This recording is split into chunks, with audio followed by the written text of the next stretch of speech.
The person in charge and the expert in the EPP Group for this topic is on my right, Jens Giesecke. I will give him the floor in a second. The paper is the changes to the paper are being edited as we speak, so the paper will be available on our website within the next few hours. Jens, please, you have the floor. Yes, thank you very much, and good afternoon, colleagues. Thank you for your interest here in the room, and I have heard that many are even online connected. We just jumped out of our EPP Group meeting, and in the last 8 weeks we worked on an automotive paper, which is now ready to deliver, I hope. You know that the automotive sector is under pressure, and politics have to find answers to the challenges ahead.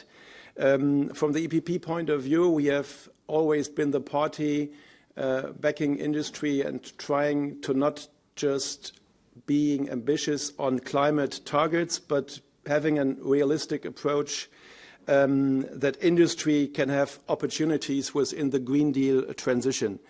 And in the paper, you will see a clear commitment to the climate targets, climate neutrality to 2050. But of course, there are challenges where politics have to find an answer. I would not say the low-hanging fruit, but the question where we have to find an answer is the question of penalties next year to the sector. You know that if the European car manufacturers do not comply with the rules in 2025, not reaching the climate targets, there might be fines up to 15 billion euros for all car manufacturers. So our position is that we want to avoid penalties. How this works in practice, we have to see, but at least we want that the Commission comes up with a proposal on delivering flexibility, on having a longer period for calculation, on not just focusing on cars registered, but perhaps on cars produced. So that's a clear message is next year we should avoid, as European Union, as legislator, that we execute fines on the industry. A second important issue is, of course, the question of the ban of the combustion engine. You know very well that we have discussed this in the campaign, in the election campaign. Our promise was to deliver on the revision of the ban of the combustion engine. We were always of the opinion that we need a technology-neutral approach, allowing different solutions, e-fuels, for example, but other fuels who have a significant effect on reducing CO2 might play an important role as well. So we stick to this success story of being technological neutral. We want to have alternative fuels, e-fuels, biofuels, renewable synthetic fuels, and this should be accompanied by a carbon correction factor. These are the very controversial, difficult items. You see the paper is a 6-pager. The expectation of my boss, Manfred Weber, is a 2-pager. Keep it plain and keep it simple. But if you incorporate 180 colleagues, it's difficult to stick to 2 pages because everyone wants to have his sentence in the paper. So on the other issues like infrastructure, rollout, the AFIR, Alternative Fuel Infrastructure Regulation, there is something I have to say because when I jumped out of the group meeting here to see you, there was a press release from Social Democrats, our competitors in this field, and there is Vivian Constanzo, I think. She deals with transport as well, and she says that we were against the goals of the Alternative Fuel Infrastructure Regulation, the loading infrastructure for hydrogen, for electrification. This is simply not true. So stay to the facts. We want this ambitious approach. With AFIR, we have something on free trade agreements, cutting red tape, research and development. You can see it in detail. It was all on a consensus basis. It was not controversial in the group. Now, one thing which is important, because finally, if you have those plans here and the OEMs are not ready to deliver, There are many reasons for that. It is the infrastructure, it is the customer not accepting perhaps the car, perhaps it's not the best solution. And then people start being creative and say, well, we need a new incentive scheme. And this is, I must address this today here because our German Chancellor, outgoing Chancellor Scholz, he stated that it would be a good idea to have an European incentive scheme for electric cars. And I just want to make this very clear. This is not a good idea. If you have no plan, if you have no money, and if you have no competence, then you can address such an incentive scheme. But the opposite is true. So there might be a good solution. For example, in Germany with Robert Habeck, he deleted the incentive scheme over the weekend. That was kind of not the best approach. But it is the competence of the member states. So they should decide. We do not have any money for such a scheme. So this is, now my English is too poor, I would say, a Nebelkerze. It's like he's spreading fog in the room because then he can, in a way, say that he's not responsible. But this is not the way forward. In our paper, you find something on the incentive schemes as well, but clear commitment, the member states are competent. And you know very well, there are people saying from the employment committee, we need a social leasing for the hard-working middle class. But now the question would be, can I have a definition of a hard-working people between Bulgaria, Sweden, Poland, Luxembourg? If it is like 10,000 euro net in a year, perhaps in Bulgaria you are one who is in the middle, and in Luxembourg you are perhaps just before social welfare. So there we have to take the competence where it is. It is at member states level, and we will not interfere there. So this is my opening statement to you. You know very well I set my priorities right because at this very moment I organize as rapporteur of the end-of-life cycle vehicles hearing, but the journalists are my priority and the industry is in the second row. And my understanding is if we do not have any production of cars in Europe, we do not need any end-of-life management. So let's keep the priorities first. We take care that we have a stable environment for car producers, and then we can talk about end-of-life vehicles and the regulation. Thank you so much, and I think now I'm open to questions. Just before opening the floor for the questions, 2 or 3 remarks from my side. This briefing is also taking place online. The priority will be given to you in the room, but please raise your hands also online and ask your questions in English. We have no interpretation. Also, please introduce yourselves and tell us which media you work for when you take the floor. Stefano, go ahead. Thank you very much, Stefano Porcello for MLEX. Thank you for the briefing. I would like to know what is your message to small and medium enterprises in the internal combustion engine supply chain. Would you tell them to keep investing in the current technology or not, and shift to another kind of technology? So where should they invest, in your opinion? Thanks. Thank you very much, Stefano. I think that the best approach is to have a broad approach, not excluding any technology and not having just one solution, electrification. This would mean that if we are flexible and innovative in inventing new fuels, there might be a future after 2035 for cars running with combustion engines if the fuel is delivering on our CO2 targets. So this means there might be a market for SMEs working with a combustion engine longer than 2035. First row. Hi, Katrin Probel, German media. I'm wondering, what do you say to all those critics who say that this approach basically is not really fair because companies who did their homework are basically, not benefiting or have then disadvantages because others who didn't do their homework, they get more flexibility, more time, they don't have to pay any penalties. Is that fair at all? So it is not answer I should give if it is fair or not. I want that the framework fits for the industry to survive. And in that regard, I think it's not a good idea in a recession where demand is declining to put an additional fine on it. Then, of course, a competitor could argue, well, I did the electrification only. But the truth is that even the car manufacturers who focused on electrification only, they suffer because they are not able to deliver on the goals. This is simply because the goals are too strict, and the elephant in the room is, why does the consumer not see all the advantages that this green transition has? Because perhaps there is not the infrastructure, the price is too high, there are so many factors.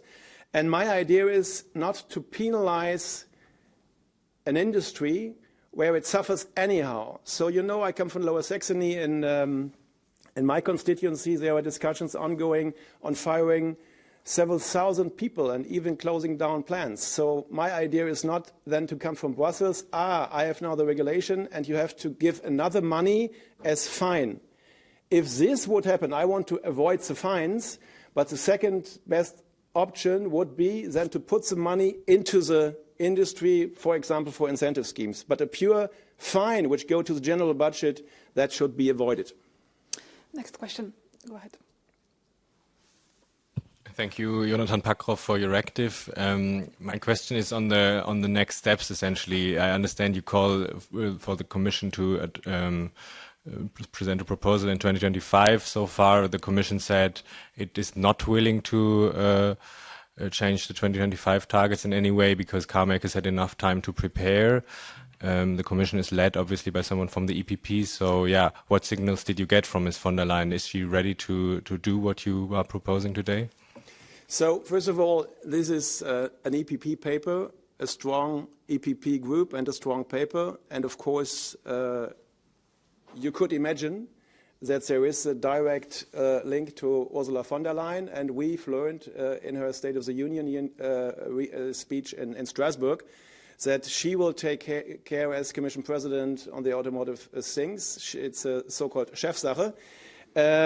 So our expectations, Chefinnensache, our expectations are clear, and now it's up to Manfred Weber, to all our colleagues, we have 180, and Jens Giesecke, to make a very clear signal to Ursula von der Leyen that we have these expectations. We do not have the expectation in the paper like within the 100 days you have to deliver, but we have in the paper urgently. Urgently means for me ASAP, as soon as possible. So the Commission should present this proposal as soon as possible, but not within the 100-day, because we are, as a co-legislator, not in the role to set deadlines to the Commission. Other questions there? Good afternoon, Emanuele Bonini, EU News, Italy. You have mentioned this is an EPP paper. Do you have any feedback from the other political groups within the Parliament? Do you expect to receive some sustain from the other political parties? Thanks. So, thank you for the question. Obviously, this position paper raised a little interest. This is shown by all you showing up here. That is interesting, but of course I prefer reading my papers at home and not in Politico. But you know that now the decision within the group was, with this inclusive approach of giving each member a say. It took us 8 weeks to do it, and now it's a final draft, and now I wait for the reactions. It will circulate now, and we will discuss it with the colleagues from other groups. Of course, I do not expect full support from Green colleagues, but at least in Renew and with Socialists, perhaps some lefts, ECR, they are at least ready to discuss a rational approach. Let's move briefly outside of the room. We have John from Bloomberg Online. Go ahead. Hi. Yes, I hope you can hear me. Just checking. We can hear you. We would prefer to see you. Yeah, I'm turn on camera. There we go. You can see me now? Very good. Brilliant. John Angel from Bloomberg News. A question. Have you estimated what levels of fines there will be once credits from other car manufacturers who are further along the electrification pathway are considered or are bought by other companies? And secondly, in Norway, 94% of car sales last month were from EVs. Are you saying that you don't expect the EU to be there in 10 years' time? Thank you. So on the fines, it depends, of course, on the strategy to sell the cars, and there are new incentives to promote electric cars. But in order to avoid fines, some car producers have to have a quota of 25%, and they just realize 10%. So the 15% they simply cannot manage. Perhaps in Norway they could. But even in Norway, there is a saying, please do not buy electric cars because there is a lack of infrastructure now. So there comes a critical point. I know the numbers that you know, which have been circulated by ACEA, 15 billion for all European OEMs. Our message is we want to avoid the fines because in the practice of a daily life of a guy working in the industry, they now should count how many EVs do I sell in order to avoid the fine. Then we have this smart idea of pooling, that you can buy the certificates from your competitor. So in a way, our European brands are forced to check whether it's a smarter idea to give the money to Tesla or to BYD. I think this is not the best approach. This is why, in principle, we stay to the idea of avoiding the fines. On the 49%, very fine. We have to go with the infrastructure. We need to have cars that are accepted by the consumer, and then we can have 94% in 2035. I'm not against it. And in the paper, you find a sentence which is fundamental. A part of the transition, the electrification is key, so go ahead. If it happens, we will not be against. But we will not decide, now you stop producing because it's a regulatory approach. This is the wrong way. We want to have a smoother and a more open approach, which we describe in our paper. I suggest we take two last questions because I know the speaker has to leave. Next obligations are waiting for him. Fred, online, and then we move to the room quickly for one more question. Frederic, are you there? We lost Frederic. Okay. I suppose yes. I'm here now. Yes. Thanks for taking my question. So that's Frédéric Simon from Carbon Pulse. Mr. Giesecke, you may remember more than 10 years ago, the European Commission launched this CARS 21 high-level group. I think you were in the Parliament already then. And this was the answer to the financial crisis of 2008, during which car makers received billions of euros actually in support. And what resulted from the CARS 21 high-level group essentially were the cheat devices that the car makers invented to actually circumvent the EU's car emission rules, the Dieselgate scandal. And all of that while China was investing massively in electric vehicles. So my question to you is, how much more regulatory support and how much more taxpayer money should go in propping up this industry? Thank you. So Ursula von der Leyen stated that she will take care of the industry, inviting all the OEMs and the suppliers. There should be a new strategic dialogue on the future of the automotive sector. I think the automotive sector is very important for our industry, not just for production in Europe, but for exporting. So there are millions of people working in the sector. And it is not on subsidizing or inventing new incentive schemes, but it is on at least delivering a regulatory framework where this industry could survive. And I just pointed out, perhaps you have heard that our framework now forces the European car makers within this pooling to buy certificates from the competitor. And I think this is not a very smart way of regulation. At least there we should, as legislator, guarantee that we work on a level playing field. Last question, Mr. in the white sweater. Yes. Yeah, thank you, Frank Deur, Arte. had two questions, basically. Is not having be able to read your paper, are there any other suggestions apart from, as I see it, easing fines on CO2 emissions? And second question, for a concrete example, I've just been to the Audi Brussels plant, which is closing down at the end of February, which is not an old polluting plant. It's producing a high-tech car, which is unfortunately costs 80,000 to 100,000 euros. What can you do to direct car manufacturers, and it's being closed down nonetheless, what can you do to direct car manufacturers to produce smaller e-vehicles and push this in the right direction? Yes, Mr. Dürr, on the other content, well, in my introduction, I described the whole paper with research and development, with AFIR, with cutting red tape. You can have it. It's 6 pages. You have all the details on where we have a broad consensus.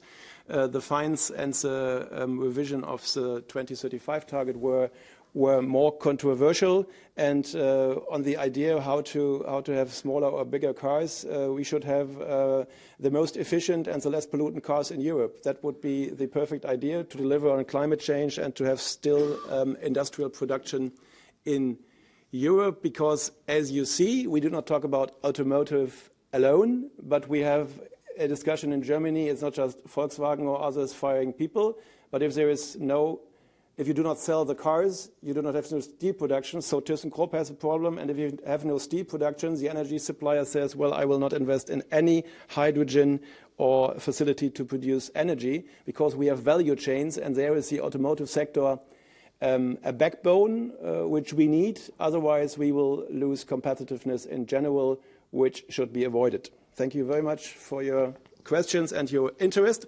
If I have a last 60 seconds. It is not on automotive, but it is on the proof that I deliver on CO2 neutral mobility. You know very well the situation in Ukraine. I do tomorrow a third time in my life the trip from my constituency to Brussels, or from Brussels to Strasbourg. Tomorrow it will be from Salzbergen to Strasbourg. 4 days, I will do 600 kilometers, and I will give €1 for each kilometer I do with the cycle. And of course, as you could imagine, it's not an electric bicycle, it's a normal bicycle, so just fueled with my power, and I have almost no CO2 emission. Yesterday there was a guy from Financial Times, and he said, oh, that's nice, Salzburg. It's not Salzburg in Austria, it's Salzbergen in Lower Saxony. It goes to Strasbourg, it goes from Emsland to Alsace. And if you or someone of you have the idea or know someone who has money, you can give the money, it goes directly to my pocket. No, it goes directly to Helping Hands, which is an association, NGO in Germany, and you get the credits from your local administration for Steuern, Steuerbehörde. Taxpayer house. So this is my idea. You can follow me online. Tomorrow I will start, and I hopefully, because I have a meeting with Roberta Metsola on Monday at 3 o'clock, I will be ready to be there at the Parliament. Otherwise I will miss this slot and she will forget me. So have a successful afternoon, and thank you for listening. Thank you also from my side.